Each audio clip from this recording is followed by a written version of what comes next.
বিশ্ব উষ্ণায়নকে সাধারণত পৃথিবীর জন্য একের পর এক বিপদ সংকেত হিসেবেই দেখা হয়, কিন্তু সেই বিপর্যয়েরই একটি অদ্ভুত পার্শ্ব প্রতিক্রিয়া এখন আন্তর্জাতিক বাণিজ্যের মানচিত্র বদলে দেওয়ার সম্ভাবনা তৈরি করেছে। সুমেরু অঞ্চলের বরফ দ্রুত কমছে, আর সেই বরফ গলার ফাঁকেই খুলে যাচ্ছে এমন একটি সামুদ্রিক পথ যা এশিয়া ও ইউরোপের মধ্যে পণ্য পরিবহনের সময় নাটকীয়ভাবে কমিয়ে দিতে পারে। সেই নতুন সম্ভাবনার নাম আর্কটিকের উত্তর সাগর পথ বা নর্দার্ন সি রুট। আর্কটিকের এই সাগর পথকে কাজে লাগাতে যাচ্ছে বেইজিং।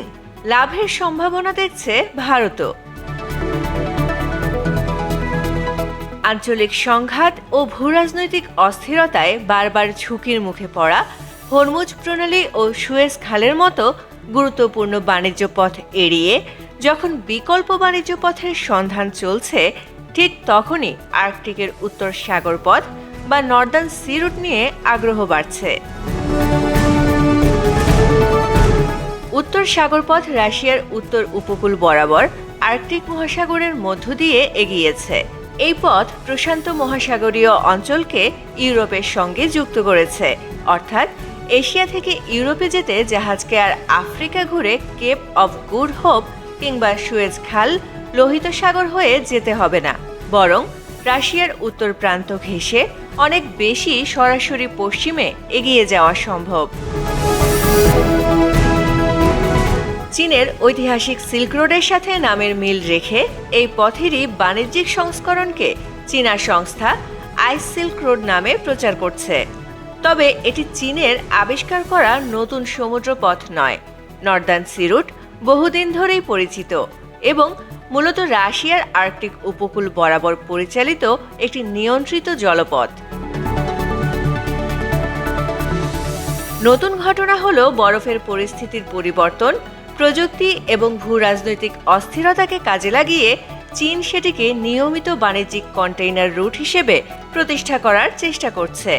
রাশিয়ার আইন অনুযায়ী এই জলপথে চলাচলের জন্য অনুমতি, বরফ সংক্রান্ত পাইলটেজ এবং প্রয়োজন অনুযায়ী আইস ব্রেকার পরিষেবার ব্যবস্থা রয়েছে। বিশ্ব বাণিজ্যের প্রধান সামুদ্রিক পথগুলোর কয়েকটি অত্যন্ত সংকীর্ণ প্রণালীর উপর নির্ভরশীল। মালাক্কা প্রণালী, হরমুজ প্রণালী, বাব এল মান্দেব এবং সুয়েজ খাল। যে কোনো একটি জায়গায় যুদ্ধ, নিষেধাজ্ঞা বা সামরিক উত্তেজনা তৈরি হলেই গোটা সরবরাহ ব্যবস্থা ধাক্কা খেতে পারে। বিশেষ করে চীনের ক্ষেত্রে বিষয়টি আরও গুরুত্বপূর্ণ। দেশটির অর্থনীতি বিপুল পরিমাণ আমদানি রপ্তানি নির্ভর এবং তার জ্বালানি সরবরাহেরও বড় অংশ সমুদ্রপথে আসে। ফলে কোনো একটি শক্তির নিয়ন্ত্রণাধীন বা সংঘাতপ্রবণ জলপথের উপর অতিরিক্ত নির্ভরতা বেইজিংয়ের কাছে কৌশলগত দুর্বলতা। সাম্প্রতিক হরমুজ ও লোহিত সাগর কেন্দ্রিক অস্থিরতা সেই আশঙ্কাকে আরও জোরালো করেছে। আর্কটিক রুট সেই অর্থে চীনের কাছে একটি বিকল্প দরজা। শুধু চীন নয়, জাপান, দক্ষিণ কোরিয়া এবং ভারতও আর্কটিক বাণিজ্য ও পরিকাঠামোর দিকে নজর বাড়িয়েছে। ভারত ভৌগোলিকভাবে চীনের মতো আর্কটিকের কাছাকাছি নয়, কিন্তু রাশিয়ার সঙ্গে ভারতের দীর্ঘদিনের বাণিজ্যিক ও কৌশলগত সম্পর্ক রয়েছে। ভারত রাশিয়ার সাম্প্রতিক যৌথ বিবৃতিতেও এনএসআর ব্যবহারের সম্ভাবনা নিয়ে সহযোগিতার কথা স্পষ্টভাবে বলা হয়েছে এবং একটি যৌথ কার্যকরী সংস্থা তৈরির প্রস্তুতির কথা উল্লেখ রয়েছে। এই রুট ব্যবহারে ভারতের লাভ হতে পারে একাধিক ক্ষেত্রে।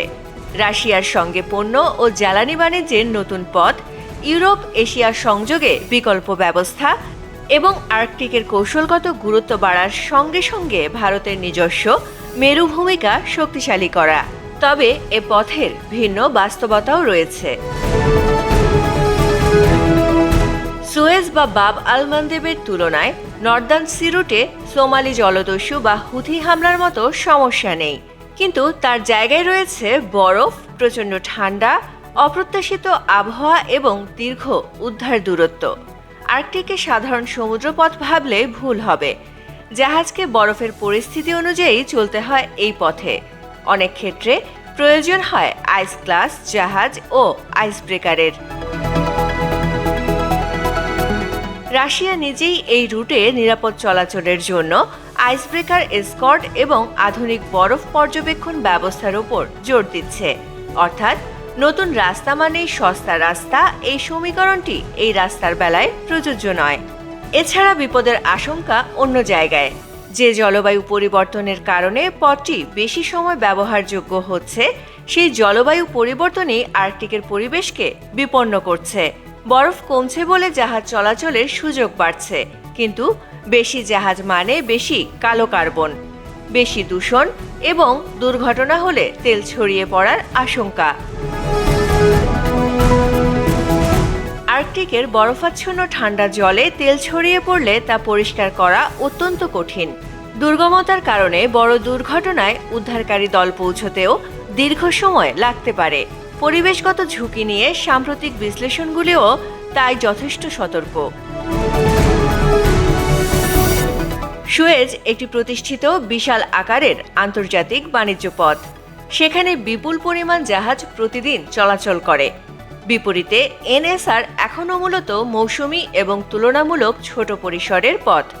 2026 সালের নিয়মিত কন্টেনার পরিষেবাও মূলত আগস্ট থেকে অক্টোবরের মতো নির্দিষ্ট নেভিগেশন উইন্ডোর উপর নির্ভর করছে।